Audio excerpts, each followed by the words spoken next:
How to have fun anytime, anywhere. Step 1. Go to ChumbaCasino.com. ChumbaCasino.com. Got it. Step 2. Collect your welcome bonus. Come to Papa welcome bonus. Step 3. Play hundreds of casino-style games for free. That's a lot of games. All for free? Step 4. Unleash your excitement. Woohoo! Chumba Casino has been delivering thrills for over a decade. So claim your free welcome bonus now and live the Chumba life. Visit ChumbaCasino.com. No purchase necessary. VGW Group. Void where prohibited by law. 21 plus. Terms and conditions apply. You just realized your business needed to hire someone yesterday. How can you find amazing candidates fast? Easy. Just use Indeed. Stop struggling to get your job post seen on other job sites. With Indeed sponsored jobs, your post jumps to the top of the page for your relevant candidates, so you can reach the people you want faster. According to Indeed data, sponsored jobs posted directly on Indeed have 45% more applications than non-sponsored jobs. Don't wait any longer. Speed up your hiring right now with Indeed. And listeners of this show will get a $75 sponsored job credit to get your jobs more visibility at Indeed.com/ARTS. Just go to Indeed.com/ARTS right now and support our show by saying you heard about Indeed on this podcast. Terms and conditions apply. Hiring? Indeed is all you need. The Conquest of Fear, by Basil King. Introduction. By Henry C. Link, Ph.D. Author of The Rediscovery of Man, The Return to Religion, etc. There are many books which give some help to many people. There are books which give a set of rules, or even one master rule, by which to meet the problems of life. This is not such a book. It suggests no simple recipe for the conquest of fear. Instead, it presents, what all too few of us today possess, a philosophy of life. Moreover, in contrast to the dominant thinking of our age, which is materialistic, King's philosophy is spiritual and religious. Indeed, the ideas in this book are so profoundly different from the commonly accepted ideas of our times that they will come as a shock to many readers. One purpose of this introduction is to prepare the reader for such a shock. I have said that the dominant thinking of our age is materialistic, and by that I mean also physical. Let me illustrate this broad statement with reference to the subject of fears alone. The conquest of fear has gone on year after year chiefly through physical means. Physical pain has always been one of the great sources of fear. Now ether and other anesthetics have eliminated the chief pains of major operations. Older people can still remember their fear of the dentist, when killing a nerve or pulling a tooth caused excruciating pain. Now local anesthetics even in minor troubles have made dentistry almost painless. We have not conquered these fears of pain, rather their cause has been removed. Twilight sleep, the artificial sleep to alleviate the pains of childbirth, is the perfect expression of the scientific and materialistic elimination of fear.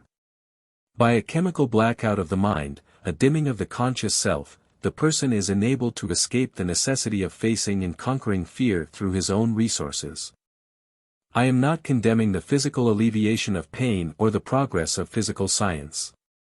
I am only describing a trend, and that is the growing emphasis on the elimination of fears by science rather than on their conquest by the individual.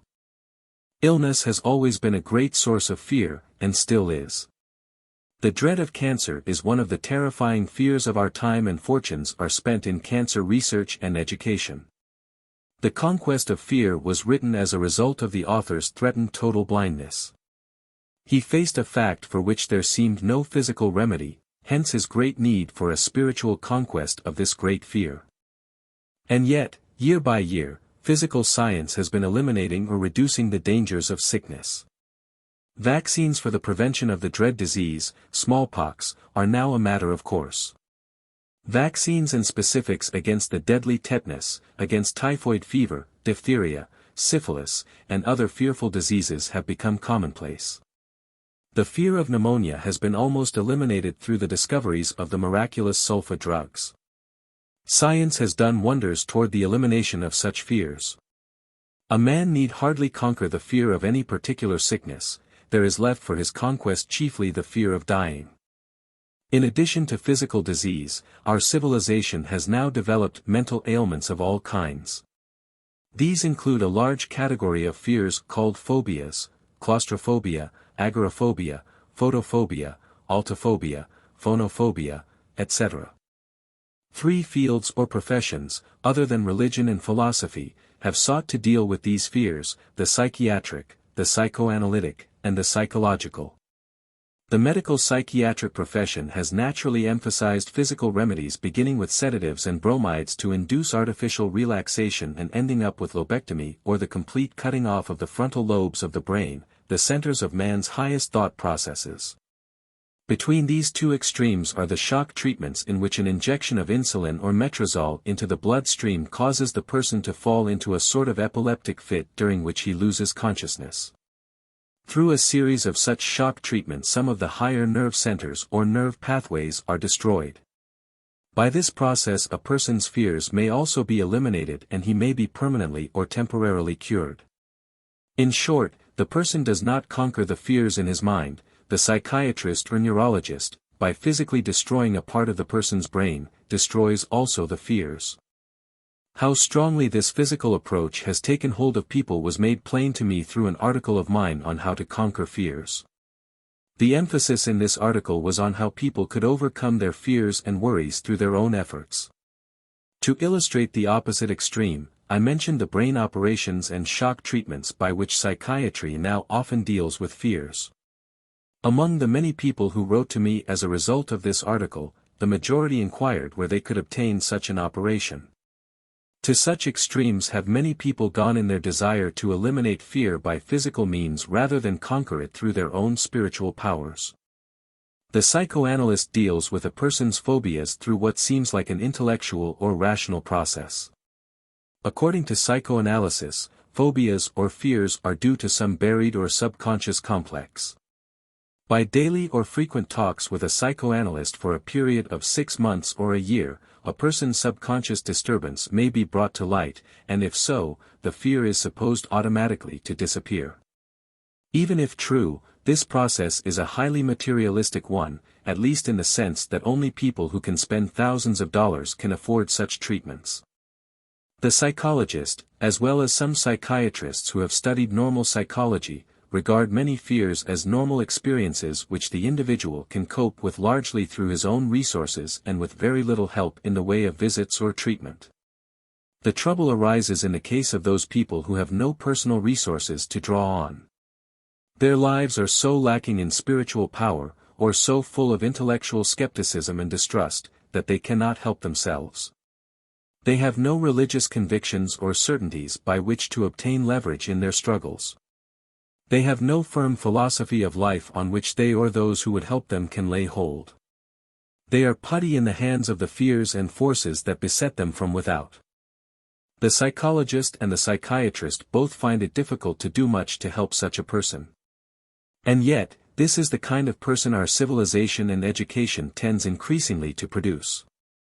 By the physical elimination of the causes of fear, we have gradually undermined man's inner resources for the conquest of fear. This materialistic trend has received a new impetus from the fields of political science, economics, and sociology. A dozen years ago, economic disaster threatened to stampede the nation. Millions who had lost their jobs began to fear penury and want. Millions who still had jobs feared that they would lose them. Other millions began to fear the loss of their money and possessions.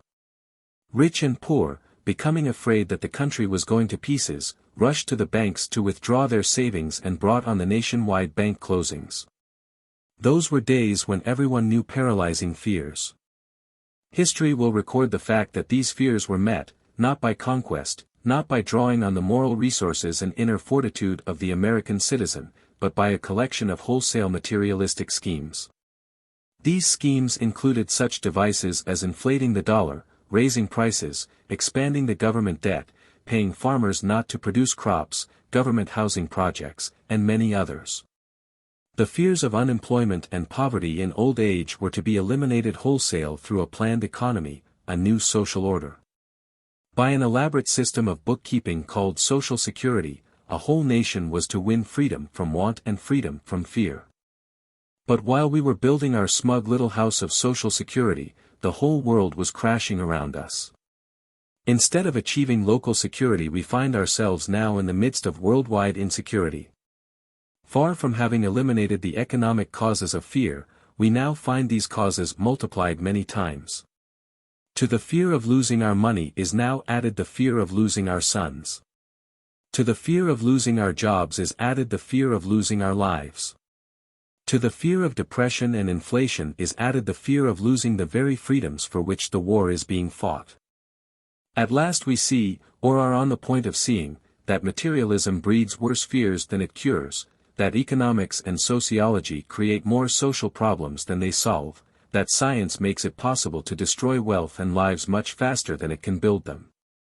It took years of science to achieve the airplane and to eliminate people's fear of flying. Now, suddenly, the airplane has become the greatest source of destruction and of fear on the globe. Cities which were decades in the building are blasted out of being in a night. Millions of people must regulate their lives in fear of these dread visitors. This is the background against which the Conquest of Fear presents its philosophy of courage and of hope. It is a philosophy diametrically opposed to the dominant beliefs and practices of our materialistic age. One hesitates to use the words spiritual and moral because they have become catchwords. Nevertheless, King's philosophy is a spiritual and a moral one, and the reader will gain from it a clearer concept of what these words really mean. When I remember my reactions to the first portion of this book, I can readily picture the impatience and even scorn of many intellectuals and pseudo-intellectuals. Because of its emphasis on the religious nature of the universe and on the spiritual power of the individual, it may seem to them naive.